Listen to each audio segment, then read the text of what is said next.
뉴욕 증시가 상승세를 계속해서 이어가고 있습니다. 나스닥은 사상 최고치를 경신하는 등 전세계 증시가 굉장히 강한 흐름을 보여주고 있는데요. 미국에서는 민간 고용이 호조세를 보였습니다. 그리고 코로나 관련한 부분에서도 중국에서는 확진자와 사망자 수가 계속해서 늘어나고 있지만 치료제에 대한 기대감, 이 치료제가 발명이 되었다 이런 이야기가 전해지면서 또 다른 희망이 생겨나기 시작했고요. 또 여기에 대한 각 국가들의 조치들 이런 것들이 효과적으로 작용할 것이다 라는 기대감도 나오고 있습니다. 전반적인 내용들 같이 한번 풀어보도록 하겠습니다. 최근 주가 변동성이 굉장히 심하게 나타나다 보니까 개인 투자자들이 투자를 하기가 어려워졌다 그러면서 테마주 쪽으로 몰리는 사례가 일어나고 있다고 합니다. 전통적으로 주가가 조정을 받을 때라든지 변동성이 심할 때는 개인들이 테마주에 집중하는 모양새를 나타내기도 하는데요. 자, 어떠한 테마주로 몰리고 있는지, 자, 그런 테마주들은 지금 안전한 것인지 알아보도록 하겠습니다.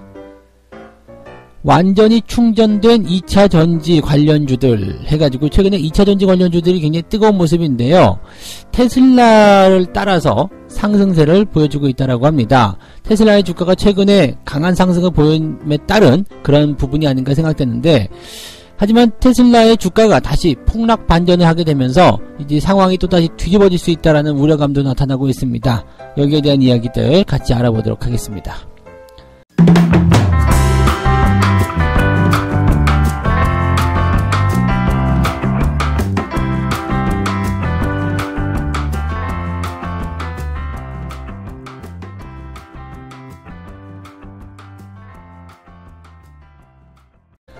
네, 반갑습니다. 오늘은 2월 6일 목요일입니다. 네, 꽃샘추위가 한참 절정에 이르고 있고요. 오늘이 지나면 조금 누그러질 거다라고 얘기를 하고 있습니다.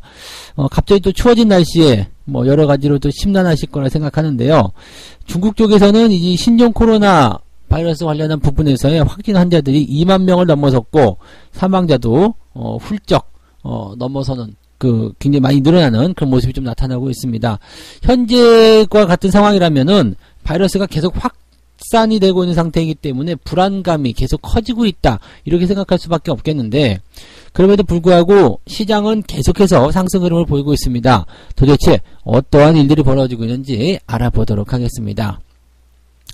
일단 뉴욕 증시를 살펴보게 되면은요, 다우지수, 나스닥 모두 강하게 상승 흐름을 보여줬고요. 다우지수와 나스닥이 모두 강하게 상승 흐름을 보임에 따른 그런 기대감을 우리가 좀 살펴보게 된다면, 일단 지표상에서의 어떤 긍정적인 포인트, 그리고 이 신종 바이러스에 대한 치료제에 대한 기대감 이런 것들을 아주 볼 수가 있을 것 같습니다. 그러다 보니까 이제 나스닥은 사상 최고치를 찍었고요. 다우지수도 무섭게 상승하는 모습이 나타나고 있습니다. 이 정도로 상승하는 흐름들은 사실 쉽게 만나기 어려운 그런 부분들이긴 한데, 악재가 굉장히 좀 힘을 잃지 않은 강한 상태 속에서도 이렇게 주가가 상승할 수 있다는 부분들은 좀 주목해 볼 만한 그런 이유들이 아닌가라고 생각이 좀 들고 있습니다. 국제 유가 같은 경우도 같이 올라가고 있는 상황이고요. 전반적으로 이제 보면은 경제 지표와 경제 상황에 대한 기대감들이 계속해서 적용되고 있다고 좀 보시면 될 것 같습니다. 일단은 미국의 고용 지표 좀 살펴보면 고용이 29만 1000명, 1월 달에 민간 부문 고용 증가가 29만 명을 넘어섰다고 보여지고 있습니다. 이게 2015년도 5월 이후에 나타난 월간 최대 증가 폭이다라고 얘기합니다. 월스트리트에서는 어떻게 전망을 했냐면 15만 명으로 전망을 하고 있었습니다. 그런데 증가세가 29만 명을 넘어서게 되면서 굉장히 큰 폭의 증가세를 보이게 된 것이죠.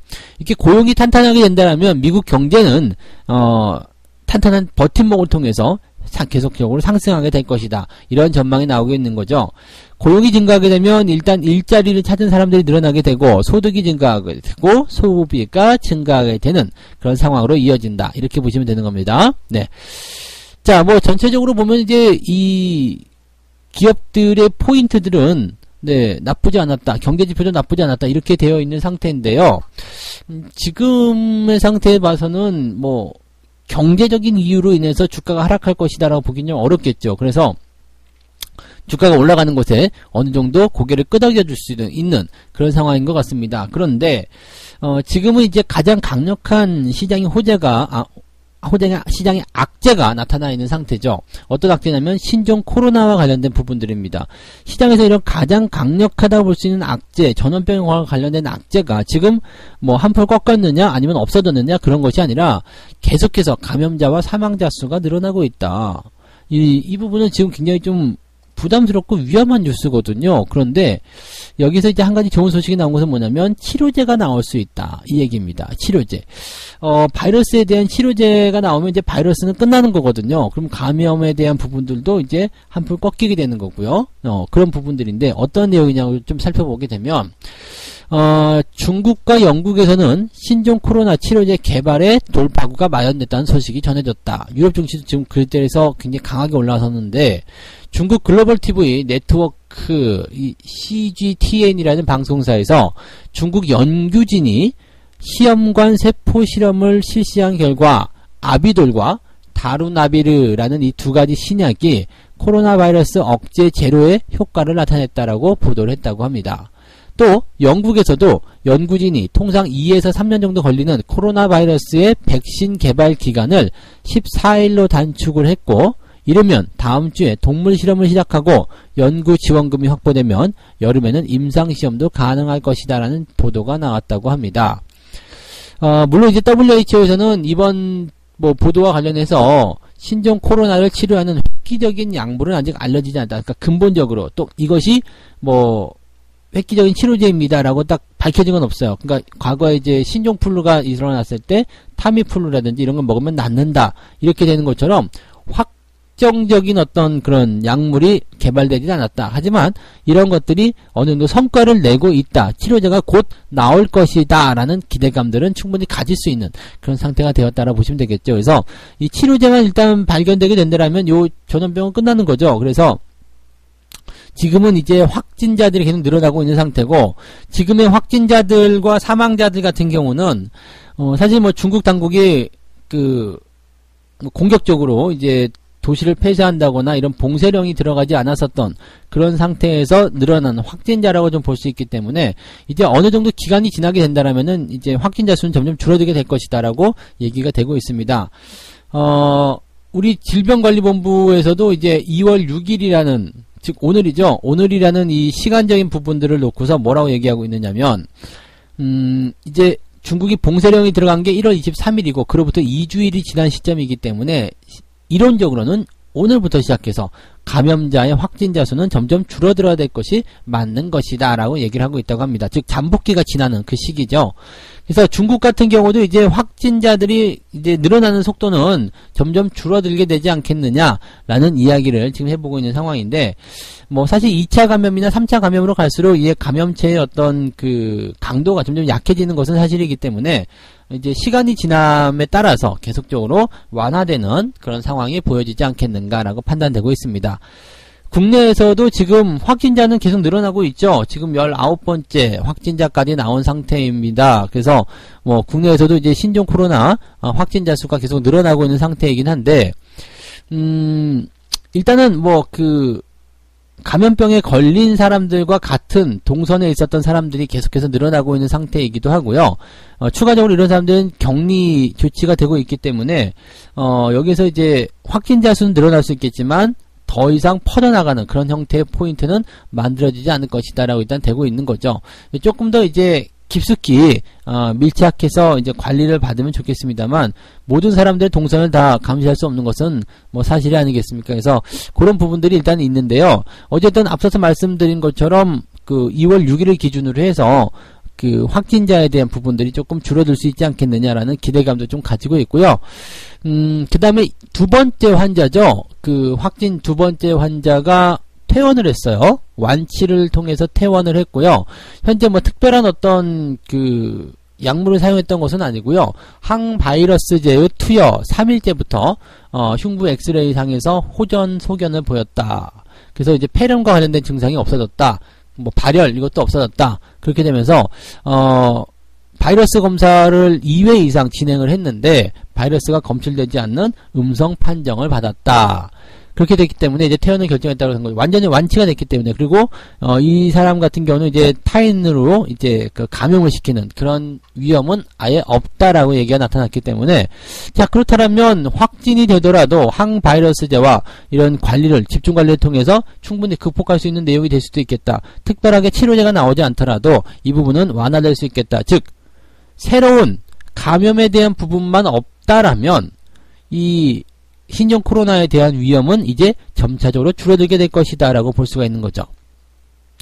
일단 이런 부분들은 뭐 과거 사스나 메르스와 비교해가지고 막 이렇게 좀 공포심을 조장하는 부분들도 있고 좀 두려운 부분들도 많이 있겠습니다만, 충분히 이제 이렇게 그 통제가 가능한 상황이라면 네, 점차적으로 이제 더 확산되거나 더 공포가 생산되는 게 보다는 그래도 해소가 되는 흐름들로 이제 진행되지 않을까라는 판단을 좀 해봅니다. 아무쪼록 이런 것들이 조금 네, 빨리 진행이 돼서 뭐 많은 사람들이 마음 놓고 편안하게 생활을 좀 할 수 있었으면 좋겠다 이 생각이 좀 듭니다. 자, 그래서 그런 정도로 일단 시장의 상황들 보시면 되겠습니다. 일단은 악재보다는 호재가 더 많은 상황이죠. 뭐 경제지표 좋게 나오고 있고요. 그 다음에 심리도 많이 개선되고 있는 상태에서 이 신종 바이러스에 대한 그 치료제 기대감을 통해서 주가가 상승하는 흐름을 보였다. 이렇게 보시면 되겠습니다. 그래서 전체적으로 확인해 봤을 때는 긍정적인 것이, 아직 두려움은 있습니다. 아직, 그리고 그런 것들이 진행 중인 상황이고 불확실성은 가지고 있습니다만, 그래도 투자자들의 심리 속에서는 또는 이제 시장을 바라보는 관점에서는 긍정적인 뉴스가 훨씬 더 많아진 포인트다라고 생각하시면 좋을 것 같네요. 자, 두 번째 이야기 가도록 하겠습니다. 갈 곳 잃은 개미들이 투자하는 곳은 테마주밖에 없다. 뭐 이런 얘기가 나오고 있는데, 정치 테마주 쪽으로 많이 몰리고 있다고 합니다. 일단 4월 총선, 뭐 시장이 어떻게 됐든지 간에 이제 4월 총선에 바짝 다가서는 모습이죠. 실제로 얼마 남지 않았어요. 2달 정도밖에 남지 않았고, 코로나 바이러스가 좀 진정세를 보이게 되는 시점, 뭐 한 달 후 정도부터가 되겠지만은, 실제적으로 이제 선거 운동이 좀 시작이 되면, 뭔가 좀 더 뜨거운 그런 윤곽대에 잡히지 않겠는가를 생각되는데, 얼마 전에 이제 안철수 씨가 이제 들어오게 되면서 이제 안철수 관련한 테마주들이 상승세를 보였었다가, 최근에는 이제 윤석열 테마주가 또 움직이고 있습니다. 야, 안철수 테마, 윤석열 테마, 뭐 이제 보면 이제 두 사람이 또 생긴 것도 조금 비슷하게 생겼어요. 그래서 뭔가 좀 닮은 꼴의 테마가 아닌가 이 생각이 좀 들기도 하는데, 자, 안철수 테마 같은 경우는 안철수 전 의원이 정계 복귀를 선언함에 따라서 이제 증시가 빵 튀어오르는 모습이 있었죠. 그래서 써니전자, 그 다음에 안랩, 뭐 다물 멀티미디어 이런 기업들이 이제 큰 폭의 상승세를 보였죠. 근데 큰 폭의 상승세를 보이면서 이제 외국인과 기관들은 매도를 하고 개인들은 매수하고 이렇게 나오는 모습들이 나타났었죠. 그런데 이 안철수 전 의원이 총선 불출마를 선언을 해버리게 됩니다. 지난달 20일이죠. 네, 불출마 선언하게 되면서 이제 주가가 이제 큰 폭으로 빵빵 떨어져 버리는 그런 모습이 나타났는데, 그 이후에 다시 안철수 신당 창당 계획을 또 예고합니다. 이 지금 테마라는 것이 이런 식으로 나오게 되고, 이게 지금 정치에 복귀하겠다, 근데 총선에 나가진 않겠다, 신당을 창당하겠다, 도대체 어떤 식으로 움직이는 건지 사람들로 하여금 참 애매하다. 네, 그런 판단을 좀 받기도 하는 그 모습인 것 같아서, 안철수 테마주 믿을 게 못 된다, 이런 상황에서 좀 이제 방황하고 있었는데, 갑자기 윤석열 테마주가 올라오죠. 이낙연 국무총리를 이어서, 총리에 이어서, 2위에, 올라섰다. 그러니까 향후 이제 대선과 관련된 부분이겠죠. 여론에 대한 어떤 조사 결과인데, 자, 이 황교안 지금 대표를 넘어서는 그런 지지율이다라는 부분 때문에 윤석열 테마주로 꽝 튀어 올라온 모습인데, 이것 때문에 지금 모베이스 전자라든지 그 자회사 서현이죠. 최근에 계속해서 올라가는 부분들, 이것이 이제 정치 테마주를 엮였고요. 뭐 아이크래프트라든지 이런 기업들, 뭐 대학 동문이다라는 이유 때문에 주가가 또 상승세를 보이기도 했습니다. 최근에 이제 주가가 계속해서 잘 오르고 있었던 모양새가 이제 거기에서 보여진다라고 보시면 되는데, 이렇게 테마주들과 같은 부분들은요, 이렇게 학연, 지연 또는 과거의 어떤 연결고리 이런 것들을 통해서 상승하는 경우들이 굉장히 많은데, 이 부분은 여러분들이 좀 주의가 좀 필요하죠. 항상 정치 테마주들 같은 경우는 그 시즌이 있기 때문에 그때 주가가 상승하는 경우들은 분명히 있습니다만, 네, 대부분 보게 되면은 그렇게 상승하는 시점을 이용해서 외국인이나 기관들은 매도를 하게 되고 개인들만 바글바글한 상태가 벌어지거든요. 처음에 이제 기회를 잘 잡은 사람들 또는 변동성을 잘 노린 사람들에 대한 부분들은 상승세로 연결돼서 단기 수익을 뭐 20-30%씩 또는 뭐 몇백 %씩 얻는 경우도 있습니다만, 대부분의 개인 투자자들은 그 이후에 들어간다는 이야기죠. 주가가 이미 상투를 형성한 이후에 주가가 들어가기 때문에 이미 뉴스를 보고 들어가면 늦었다는 이야기야. 이미 주가가 많이 상승하고 난 다음에 들어가면 늦었다는 이야기가 되기 때문에 항상 여러분들이 뉴스를 이제 접하고서 정말 그랬단 말이야? 어이구, 그런 주식이 있었어? 라고 생각하고 들어가려면 안 된다는 이야기입니다. 그래서 테마주에 대한 이야기들이 시끄러울 때는, 또 그 주가의 단기 상승률이 굉장히 높다고 판단되었을 때는 그 테마가 살아있다고 하더라도 일단은 매수보다는 관망, 조금 자제하는 것이 좋다라는 것을 말씀을 드릴 수 있겠습니다. 그래서 투자할 곳이 정 없다라면 오히려 많이 하락한 기업들에 대한 추가 매수를 검토하시는 것이 훨씬 유리하다라고 말씀을 드릴 수가 있겠습니다. 참고하시면 되겠고요. 자, 세 번째 이야기, 전기차 관련자들이 굉장히 좀 시끄러운 상황입니다. 그래서 거기에 대한 이야기 전달해 드릴게요. 완충된 2차 전지 관련주, 큰형님 테슬라 따라서 쾌속질주 중이다, 이런 얘기 있는데, LG화학과 삼성 SDI가 최근에 급등세를 계속해서 보이고 있죠. 그리고 이런 주가 상승률은 모든 세간의 이목을 주목하는 모습이기도 합니다. 일단 전기차 관련한 부분에서는 유럽을 시작으로 해서 전체적으로 좀 커지게 되는 그런 상황이 벌어지게 될 텐데, 그것이 이제 올해부터 본격적으로 커지는 상황이 나올 것이다, 이런 얘기를 하고 있는 거고요. 당연히 이제 전기차 시장이 커지게 되면 그에 따른 배터리라든지 소재 부품 관련주들이 따라갈 수밖에 없다는 얘기가 되는 거죠. 그래서 전기차 시대가 본격화되는 시점에서 이러한 관련 부품주들의 움직임들이 좋은 것은 당연한 이야기다, 이렇게 볼 수가 있겠습니다. 다만 문제는 뭐냐면 이제 테슬라의 주가가 상승함에 따라서 거기에 같이 맞춰가지고 움직이는 상황들이 좀 있었다는 얘기가 되는 건데요.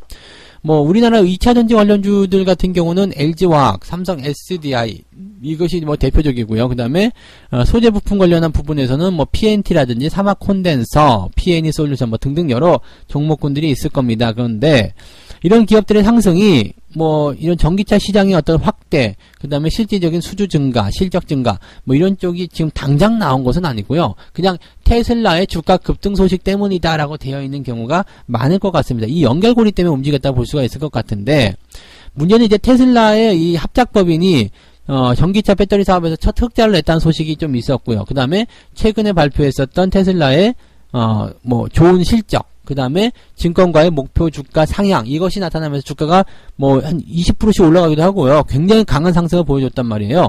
그런데 문제는 다시 급락세로 전환이 되면서 이 상황이 또 반전되고 있죠. 단기간에 너무 올랐다라는 소식이 전해지면서 여기에 대한 차익실현 매도가 나오기 시작했다는 얘기가 됩니다. 사실 이 악재로 볼 수 있다라면은요, 이 코로나 바이러스에 대한 악재들이 또 이 테슬라의 발목을 잡았을 수도 있습니다. 왜냐면 중국이 지금 봉쇄가 된 상태이기 때문에 전기차에 대한 생산이 지연되고 있는 것도 맞고요. 지금 우리나라 자동차 공장들도 중국의 부품사들이 다 쉬고 있는 상태가 됐기 때문에 생산 중단이 지금 일어나고 있는 상태잖아요. 그런 상황이 있기도 하고요.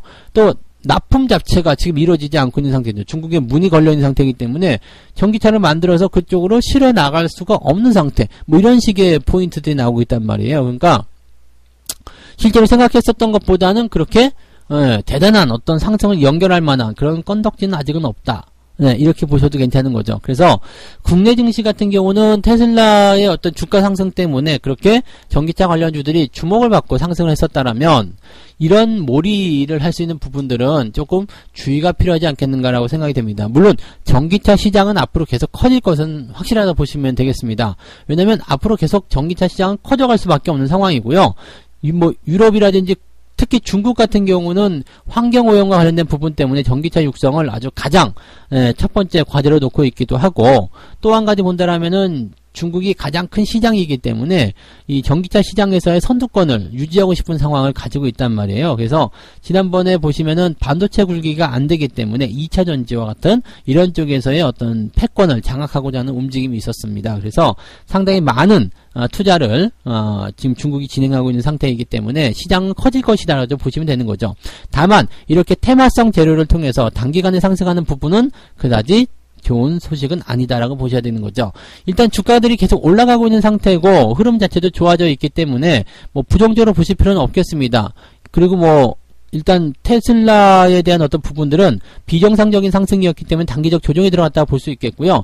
전기차 관련주들은 테슬라의 어떤 소식 때문에 주가가 상승을 했다고 보지만 실질적으로는 상승폭이 그렇게 크게 부담스럽지는 않다라고 볼 수 있겠고, 또 유럽과 중국 시장에 대한 그런 성장 기대감이 여전히 존재하고 있기 때문에 장기적으로 봤을 때는 전기차 관련주들의 성장 흐름은 어느 정도 지속될 수 있다고 볼 수가 있겠죠. 다만 단기에 많이 올라온 부분에 대해서는 항상 매수에 대한 부분들이 부담스러울 수 있습니다. 그래서 항상 매수에 신경 써서 접근하실 필요성이 있지 않겠는가라고 말씀을 드려야 될 것 같습니다. 자, 이렇게 세 가지 이야기 전달을 해드렸습니다. 뉴욕 증시가 연일 상승세 보여주고 있다. 테슬라의 코로나, 신종 코로나에 대한 악재가 좀 무색할 정도다라는 얘기가 일단 나올 정도이기 때문에 여기에 대한 상황들 좀 잘 보시면 좋을 것 같고요. 민간 고용을 비롯한 경제 지표가 굉장히 호조되어 있고요. 그 다음에 우한 폐렴에 대한 치료제의 기대감이 나타나고 있다. 치료제가 이미 개발되고 있다. 이런 얘기가 있습니다. 그래서 여기에 대한 기대감이 나타났습니다. 최근에 주가 변동성이 심함에 따라서 개미 투자자들이 테마주 쪽으로 집중되는 모양새가 있는데 위험한 부분들이 많이 있기 때문에 항상 주의하자, 그 말씀을 드렸고요. 2차전지 관련한 종목군들도 업황 전체적인 부분을 봤을 때는 긍정적이지만 테슬라라는 하나의 재료만 가지고서 맹목적으로 올랐다면 이 부분 역시도 주의해야 되는 부분이라는 것은 우리가 참고를 해야 되겠습니다. 자, 책 한 꼭지 읽고 마무리하도록 하겠습니다. 많은 투자 전문가들도 주가가 큰 폭으로 하락한 주식을 매수하는 심각한 실수를 저지른다. 이런 실수야말로 수렁으로 빠져드는 가장 확실한 지름길이라 할 수 있다. 무슨 얘기냐면요. 주가가 많이 하락했을 때 매수하는 것은 기회가 아닙니까? 이렇게 생각하실 수도 있겠는데, 지금 여기서 얘기하고 있는 것은 투자의 전문가들도 하락세를 지속하고 있는, 이미 주가가 많이 하락했다라는 평가를 내렸지만 하락세가 지속되는 그런 주식을 매수하는 그런 실수를 저지른다는 얘기가 되는 겁니다. 이런 주식을 구분하는 방법은 간단하죠. 주가가 많은 폭으로 하락했다. 큰 폭의 하락이 보여졌다. 이 상태에서 우리가 분석하는 방법은 이 기업이 억울하게 빠진 것이냐, 급작스러운 이유로 빠진 것이냐, 기업의 내용이 아니라 외부적인 요인으로 빠진 것이냐 아니냐를 보시면 됩니다. 기업의 내용이 안 좋아졌기 때문에 주가가 하락한다면 계속적으로 하락 추세가 연결이 될 것입니다. 그래서 거기에 따른 부담감이 커질 것이고요. 외부의 변수를 통해 가지고 최근에 있었던 신종 코로나라든지 이런 외부 변수를 통해서 주가가 하락했다라면 그 종목은 현재 억울한 조정을 받은 상태이기 때문에 다시 본래의 가치로 되돌려줄 가능성이 매우 높다라고 보실 수가 있는 겁니다. 그래서 이런 내용들을 구분해서 투자하시면 좋을 것 같습니다. 근데 투자 전문가들도 이런 실수들을 하고 있기 때문에 여러분들이 그런 종목을 고를 수 있는 것에 대해서, 골랐던 것에 대해서는 너무 자책할 필요는 없겠고요. 대신 비중에 대한 부분만 잘 실어주신다면 그런 실수 충분히 극복할 수 있다라고 말씀드릴 수 있겠습니다. 자, 좋은 분위기 계속 이어갈 수 있도록 우리가 한번 기원해 보시면 좋을 것 같고요. 이런 좋은 분위기 잘 살려서 여러분들도 성공 투자하시기 바랍니다. 저는 여기까지 이야기 드리고요. 다음 시간에 다시 오겠습니다. 고맙습니다.